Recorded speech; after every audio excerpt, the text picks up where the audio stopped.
Kendrick here with a Business Freedom Conversation post. So the Bureau of Labor Statistics has announced that inflation has dropped to 4%. I don't know of anybody that thinks that's real. I've got posts on here. The problem is that their system that they measure this is based on manual system developed, I think, in 1948. So you got people knocking on doors, and particularly related to housing, most regions of housing only make it into their calculation once a year. But the dilemma that we're facing is that U.S. banks are sitting on $2.2 trillion in unrealized losses in their bond portfolios. It isn't just the government bonds that are down. It's bonds that are backed by auto loans are down, bonds that are backed by home loans are down, bonds that are backed by credit cards are down. So Jerome Powell is citing persistent inflation for the reason that they're going to start raising interest rates again, but he has this dilemma. The two largest purchases Americans make, and we're blessed to be in this country where 65% of us own our own homes, but the two largest things we buy, our home and automobiles, are finance. And the rate has gone up in 1 year about 250% for both. So I did a post a few weeks ago that shows just the people that have to move. So housing has gone up, the price of housing has gone up the last 2 months because there's no inventory, because people are trying to keep their 2 and 3% interest rates. Today it's around 7%.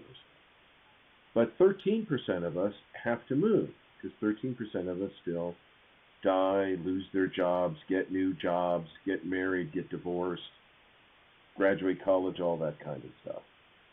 And so that 13% of us, if you do the calculation, they are causing a 4.5% increase in the overall inflation rate for the whole country.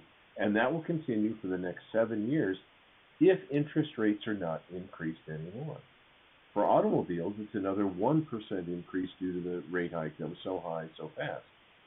But the problem is that the numbers the Fed are using are antiquated and behind. I guess it's kind of good that they think inflation is down, but bad because he's going to keep somehow, I don't understand, surprising him. He shouldn't be surprised at all that it's going to continue to go up. And the banking system is held in the balance because any further losses on their bonds, and you're looking at a financial crisis that's going to be quite large. So what does this all mean for you? It means that your employees are going to want more money. Even though the Fed is telling you, or the Bureau of Labor Statistics is telling you inflation is 4%, I don't think anybody's really buying that. You just have to go to the grocery store and find out it's not happening.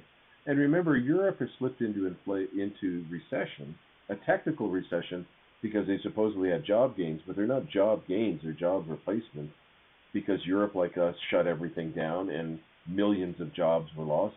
These are really job replacements where people are coming back to work because the pandemic restrictions are over.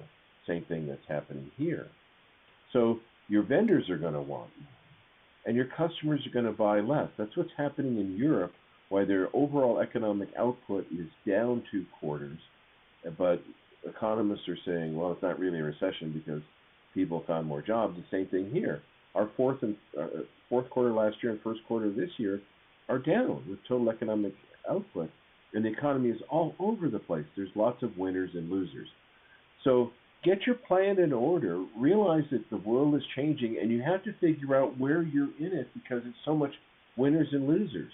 So because the inflation numbers went down, the stock market went up today, but the overall increase so far this year of the Standard & Poor's is only because of 7 stocks.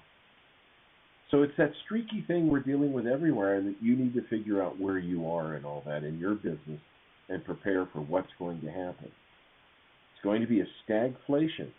We're coming out with a stagflation success playbook because you're going to have volume in the economy go down. Your sales have a lot of pressure and go down while prices go up. So this is Greg Andrick. I'll catch you on the next one. The data from January on employment, consumer spending, manufacturing production, and inflation have partly reversed the softening trends that we'd seen in the data just a month ago. Some of this reversal likely reflects the unseasonably warm weather in January in much of the country. Still, The breadth of the reversal, along with revisions to the previous quarter, suggests that inflationary pressures are running higher than expected at the time of our previous FOMC meeting. From a broader perspective, inflation has moderated somewhat since the middle of last year, but remains well above the FOMC's longer-run objective of 2%.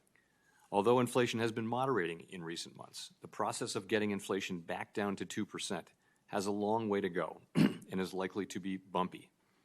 As I mentioned, the latest economic data have come in stronger than expected, which suggests that the ultimate level of interest rates is likely to be higher than previously anticipated.